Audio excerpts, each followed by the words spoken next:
The moment my parents found out I was pregnant, my dad looked at me like I was a stranger who had wandered into the wrong house. He didn't yell.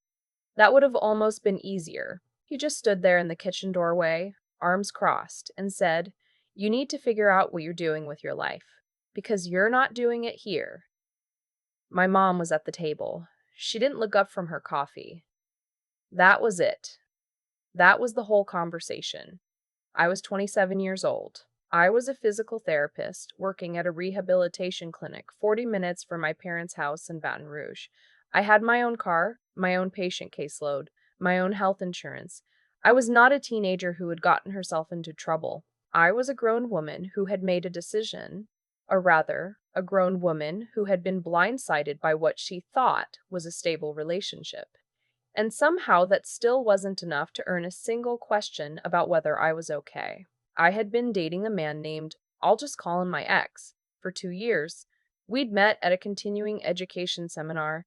He was charming. He seemed solid. He talked about the future in this calm, measured way that made me believe he meant it. When I got pregnant, he said he needed time to think. He needed space. He needed to be honest with me about where he was in his life. What he was honest about was that he wasn't ready. What he didn't say out loud, but made clear over the following 3 weeks through a slow, methodical withdrawal of every form of contact, was that he was also not going to be involved. So there I was, 8 weeks pregnant, recently single, and standing in my childhood kitchen while my parents made clear they weren't interested in being involved either. I drove to my younger sister's apartment that night. Her name is Ivy. She was 24 at the time, working as a graphic designer, living in a one-bedroom place on the east side of town that smelled faintly of turpentine and had a second-hand couch that had seen better decades. She opened the door, took one look at my face, and said, "Get in here." I told her everything. She sat on that couch and listened and didn't say a single word until I was done. Then she said, "Okay, you're staying here tonight." I told her it was a one-bedroom apartment. She said, "I know. The couch pulls out." I stayed for 3 nights, which turned into a week, which turned into something we stopped putting a timeline on. Ivy never made me feel like a burden. She moved her drafting table to make room for a small dresser. She started buying the prenatal vitamins without being asked. She learned, faster than I did, which smells made me nauseous and quietly stopped using her eucalyptus hand lotion. My parents called once in those first 2 weeks. My mom, briefly. She said she hoped I was thinking things through. She said she and my dad just needed me to understand the seriousness of the situation. She said they would talk when I had a clearer head. I didn't call back for a while. Work was the thing that kept me sane. I went in every day. I did my job. My patients, mostly post-surgical recoveries, some stroke rehab, needed my full attention, and I gave it to them. Nobody at the clinic knew about the pregnancy yet. I was still in that strange early window where the news feels enormous inside you, but invisible to the rest of the world. My OB was a calm, straightforward woman named Dr. Hartley, who had the kind of bedside manner that makes you feel like whatever is happening, it has happened before, and there is a plan for it. At my first appointment, she handed me a packet of information about the costs associated with prenatal care and delivery, and I remember staring at the numbers and doing the quiet math in my head. I had good insurance through the clinic, better than average, but the deductible alone was going to be significant, and I was already running the calculations on what the next several months would cost. Louisiana does not have paid family leave mandated by state law. My clinic offered 6 weeks at 60% pay. That was what I had.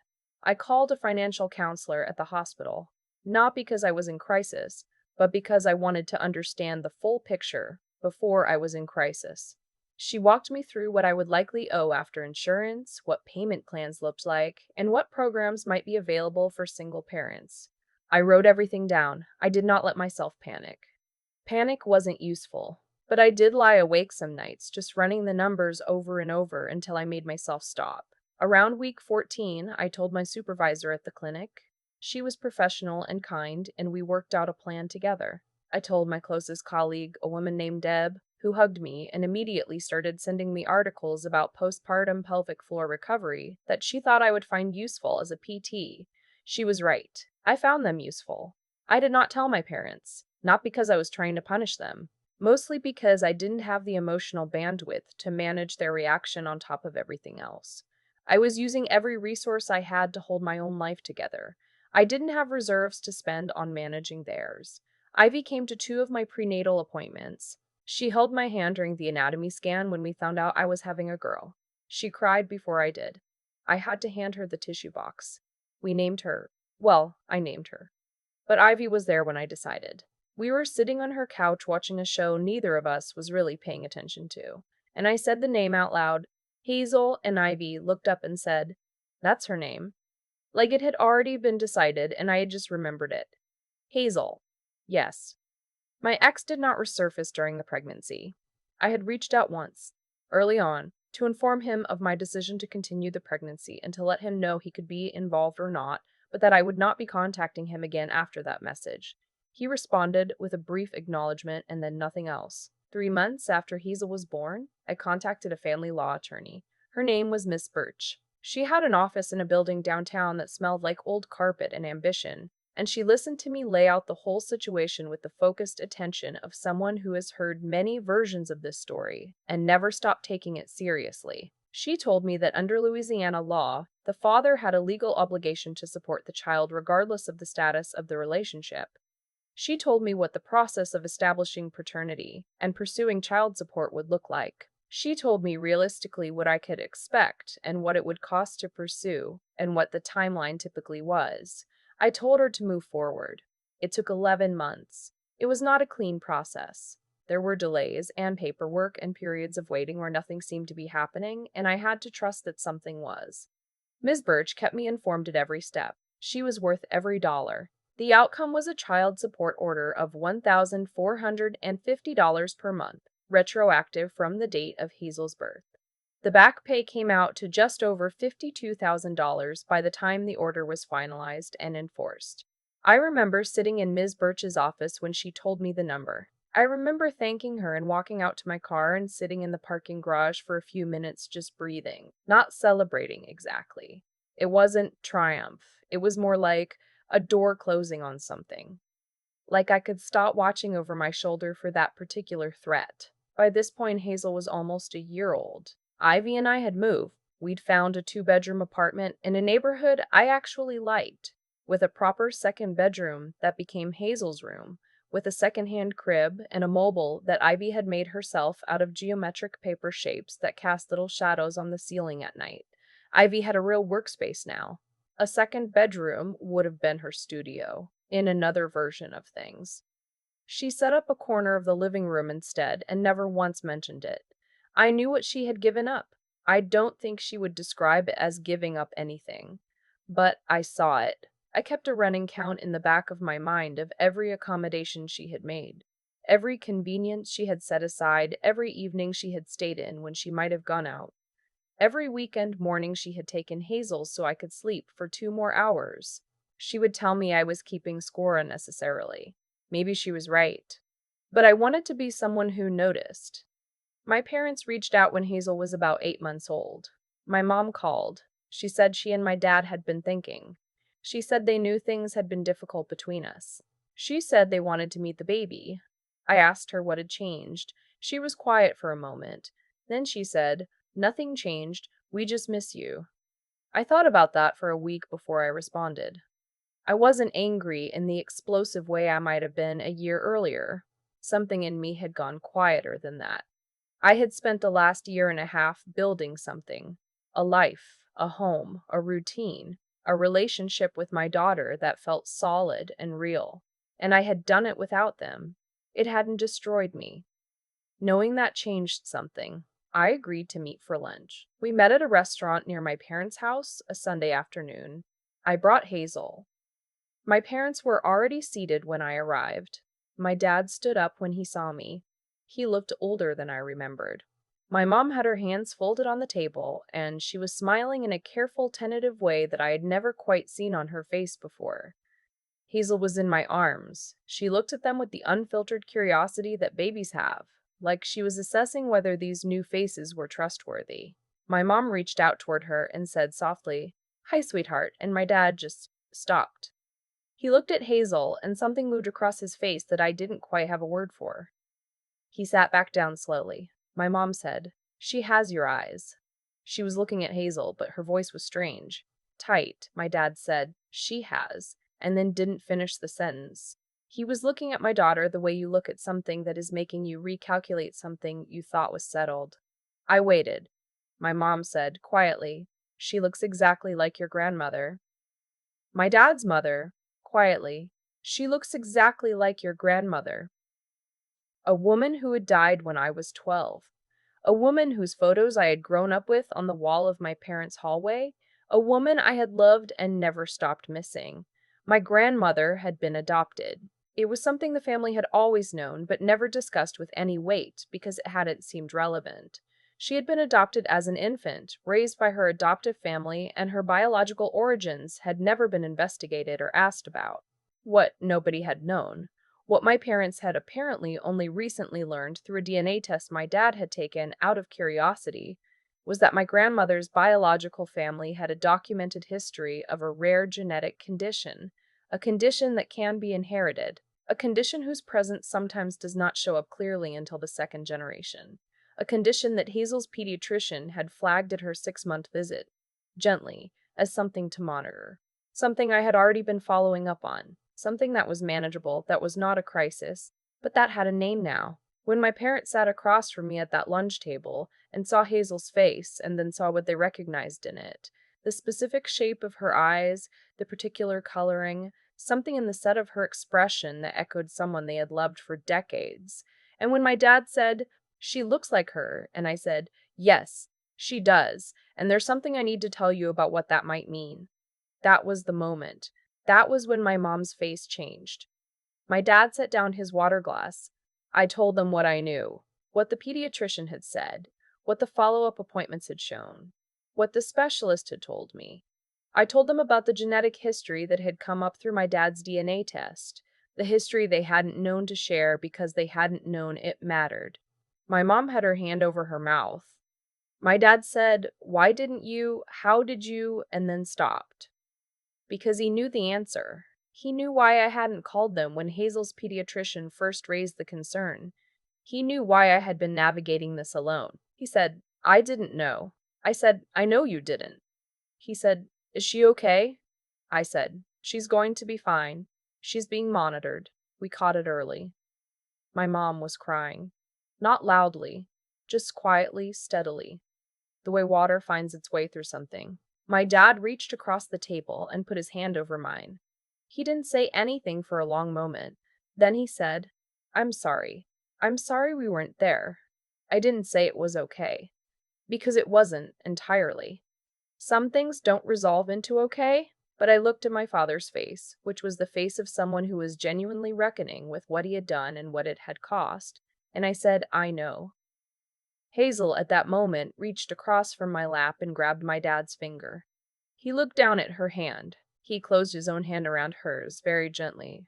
And we sat there for a while, the four of us, at a table in a restaurant in Baton Rouge on a Sunday afternoon in spring, in the particular kind of quiet that exists when something that was broken starts, not to be fixed.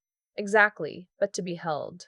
That was 14 months ago. Things are not the same as they were before. I don't think they ever go back to being exactly what they were. But they are something. My parents see Hazel regularly now. They take her on Saturday mornings sometimes so Ivy and I can do things adults do. Go to the farmer's market, sit in a coffee shop, have a conversation without someone asking to watch the same 18-minute cartoon a fourth time. Hazel's condition continues to be monitored. Her specialist is optimistic. She is a funny, opinionated, chaotic 2-year-old who has opinions about which socks are acceptable and will not eat anything that is touching something else on the plate. And she is fine. She is fine. Ivy finally has her studio. We moved again 6 months ago, a 3-bedroom this time, in a neighborhood with a park 2 blocks away. Ivy's room is her own space now, with her drafting table and her supplies and a wall she has covered in work-in-progress pieces that make the whole apartment feel like something alive. I had a conversation with her a few weeks ago. I was trying to thank her, really thank her, with words that meant something, and she stopped me halfway through. She said, "I didn't do it for a thank you. I did it because you're my sister. I told her I knew that, but I wanted to say it anyway. She said, then say it and stop looking like you owe me a debt. You don't owe me anything. We're family. I thought about that for a long time afterward. About the difference between family as something you're born into and family as something you choose to be. About how sometimes those two things are the same and sometimes they are very different, and how you only find out which kind you have when things get hard. My parents chose eventually. I'm glad they did. But Ivy didn't wait to choose. She just was there. From the first night, from the door opening and her saying, "Get in here," and the pull-out couch that was not comfortable, and the vitamins she bought without being asked, and the Saturday mornings and the 3 years of making it work. She was there before anyone else was. That matters to me. It will always matter to me. Hazel calls her Aunt Ivy. She says it like it's one word, Auntie V. And when she sees her in the morning, she runs at her like she's been gone for weeks. Ivy catches her every time. I watch them together, and I think about all the nights I sat in that one-bedroom apartment and ran the numbers in my head and felt the weight of everything I had to figure out alone. I wasn't alone. I just couldn't see it clearly yet. I can see it now. I've thought a lot about what I would have done differently, and honestly, not much. Not because I made all the right choices, but because most of what happened wasn't really about choices. It was about character. Mine, my parents, my sisters, and character isn't something you choose in a moment. It's something you've been building or neglecting for years before the moment arrives. My parents thought they were teaching me something when they turned me away. I think they believed that consequences were the best lesson, that pulling their support would force me to get serious, get realistic, get my life in order. What they didn't understand was that I was already serious. I had been serious my whole life. I had a career, a license, a caseload of patients who depended on me showing up every day. The pregnancy wasn't a failure of seriousness, it was just life, arriving in an inconvenient shape.